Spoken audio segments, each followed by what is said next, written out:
Students, ये chemistry के कुछ कॉन्सेप्ट हैं।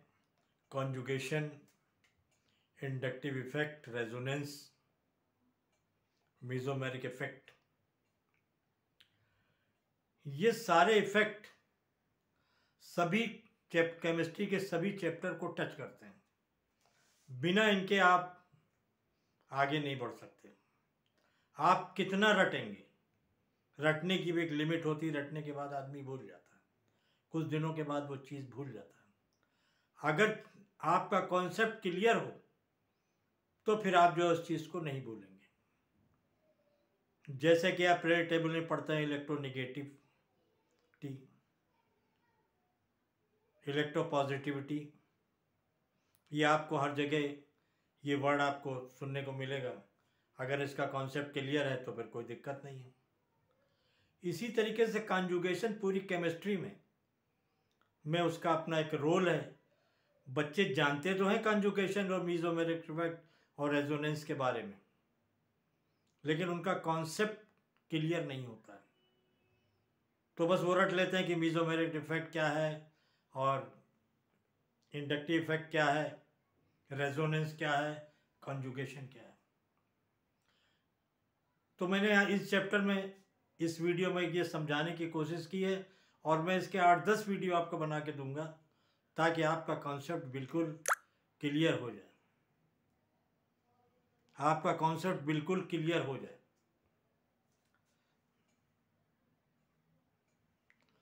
ताकि आपका कॉन्सेप्ट क्लियर हो जाए और आपको पढ़ने में दिक्कत ना हो।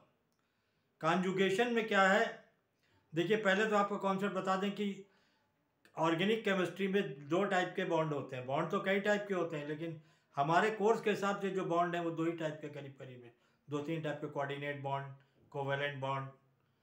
और इसमें जो है पाई बॉन्ड और सिग्मा बॉन्ड का कॉन्सेप्ट जो है, जहाँ पर 2 बॉन्ड, एक सिंगल बॉन्ड होता है कार्बन कार्बन के बीच में या कार्बन हाइड्रोजन या कार्बन नाइट्रोजन के बीच में, उसको सिग्मा बॉन्ड कहते हैं, उसको सिग्मा बॉन्ड कहते हैं। और जहाँ पे डबल बॉन्ड होता है उसमें एक सिग्मा बॉन्ड होता है और एक, जब अगर मान लीजिए कि आपके 3 बॉन्ड दिए तो 3 बॉन्ड में एक बॉन्ड जो होता है बीच वाला वो सिग्मा बॉन्ड होगा और जो है ऊपर नीचे वाले बॉन्ड जो हैं वो क्या होते हैं, पाई बॉन्ड होंगे। तो conjugation is a physical arrangement of overlapping of P orbital. P orbital की ओवरलैपिंग, ओवरलैपिंग का मतलब 2 ऑर्बिटल्स का आपस में मिलना। एक तो ऑर्बिटल जो है हेड ऑन कॉलिजन, मतलब हेड ऑन आपस में सामने आमने मिलते हैं, और एक साइड वाइज मिलते हैं। जब ऑर्बिटल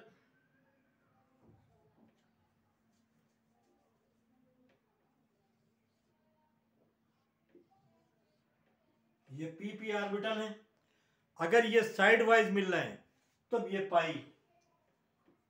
पाई बॉन्ड बनाते हैं, पाई बॉन्ड बनाते हैं। तो एक तो ये है कि overlapping of P orbital in alternating double bond and single bond. Conjugation में कंडीशन है कि double bond single bond, double bond single bond, और भी कंडीशन में आप क्या बताऊंगा, लेकिन ये कॉमन कंडीशन है, इसको आप समझे।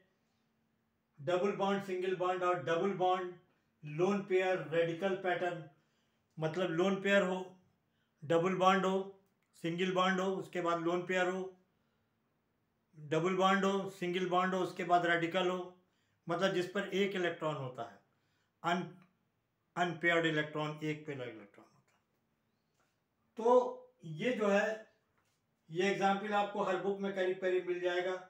ब्यूटा 1,3 डाइन, एक double bond, single bond, double bond, ये कॉन्जुगेशन का सिस्टम है। अब बात आती है कि रेजोनेंस क्या है और फिर दूसरा क्या है, मेसोमेरिक इफेक्ट क्या है। तो resonance and mesomeric effect are the fundamental linked and part of conjugation. ये कॉन्जुगेशन के ही पार्ट हैं दोनों, रेजोनेंस और जो है क्या बोलते हैं, मेसोमेरिक इफेक्ट। अब रेजोनेंस और मेसोमेरिक इफेक्ट में क्या फर्क है, ये तो मैं अगले वीडियो में आपको दूंगा, पहले मैं सिर्फ इनिशियल चीज़ें बता रहा हूँ आपको कि रेजोनेंस और mesomeric effect describe the delocalisation of pi electron within conjugated system. दोनों ही सिस्टम कॉन्जुगेटेड सिस्टम में पाई इलेक्ट्रॉन का डिकोलाइजेशन शो करते हैं। अब बचती बात आती है आपको जो है इंडक्टिव इफेक्ट की। इंडक्टिव की बात भी आपको ऑर्गेनिक केमिस्ट्री में बहुत सुनने को मिलेगी। और इंडक्टिव इफेक्ट जो है involve the displacement of sigma bond. तो देखिए ये एक बॉन्ड जब बनता है तो दो इलेक्ट्रॉन के जो है क्या बोलते हैं कि कॉम्बिनेशन से एक बॉन्ड बनता है।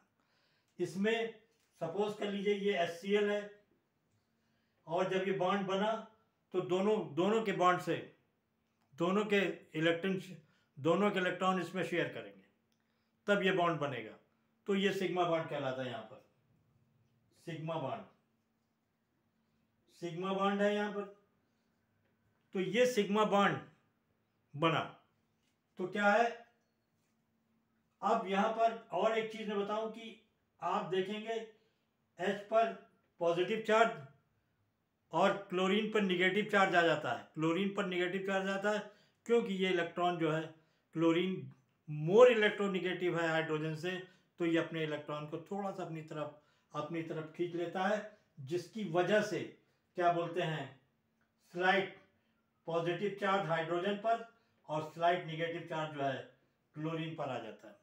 स्लाइट निगेटिव चार्ज क्लोरीन पर आ जाता है। ये है इंडक्टिव इफेक्ट। इंडक्टिव इफेक्ट में जो है इसमें कॉन्जुगेशन हो तो भी इंडक्टिव काम करता है और ना हो तब भी काम करता है। तो मैंने इस वीडियो में यही आपको समझाने की कोशिश की है कि आपका कॉन्सेप्ट क्लियर हो, ताकि मैं अगले जो वीडियो आपको दूं, मैं 5-6 वीडियो आपको बना के दूंगा कॉन्जुगेशन पर। आपका कॉन्जुगेशन का कॉन्सेप्ट क्लियर हो जाएगा, बिल्कुल क्लियर हो जाएगा, और आपको ऑर्गेनिक केमिस्ट्री या इनऑर्गेनिक केमिस्ट्री पढ़ने में बहुत आसानी हो जाएगी। Okay, thank you.